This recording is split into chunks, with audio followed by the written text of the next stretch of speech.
Assalamu alaikum, Atta bin Yasar.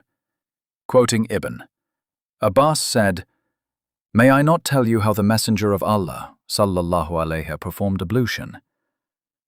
He then performed ablution, washing each limb once only." Narrated grandfather of Talha. I entered upon the Prophet, while he was performing ablution, and the water was running down his face and beard to his chest. I saw him rinsing his mouth and snuffing up water separately. Abu Hurairah reported, "The Messenger of Allah said, when any of you performs ablution, he should snuff up water in his nose and eject mucus." Narrated Abdullah ibn Abbas.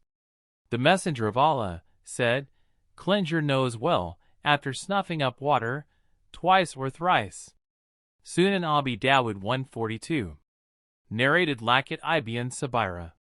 I was the leader of the delegation of Banu al-Muttafiq, or, the narrator doubted, I was among the delegation of Banu al-Muttafiq that came to the Messenger of Allah.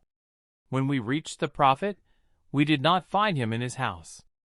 We found there Aisha, the mother of the believers. She ordered that a dish called Seerah should be prepared for us. It was then prepared. A tray containing dates was then presented to us. The narrator Qutayba did not mention the word China tray.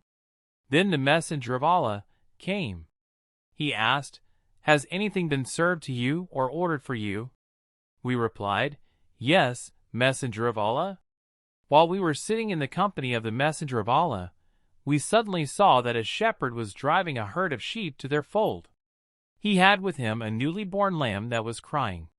He, the Prophet, asked him, "What did it bear, O so-and-so?" He replied, "A ewe." He then said, "Slaughter for us in its place a sheep. Do not think that we are slaughtering it for you.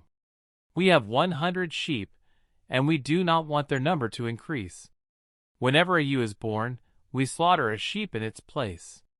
The narrator says that the Prophet used the word la tasabana, do not think. I, the narrator Laqit, then said, "Messenger of Allah, I have a wife who has something wrong in her tongue, i.e. she is insolent." He said, "Then divorce her." I said, "Messenger of Allah, she had company with me, and I have children from her." He said, "Then ask her to obey you. If there is something good in her, she will do so, obey, and do not beat your wife as you beat your slave girl."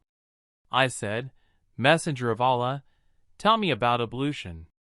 He said, "Perform ablution in full and make the fingers go through the beard and snuff with water well except when you are fasting."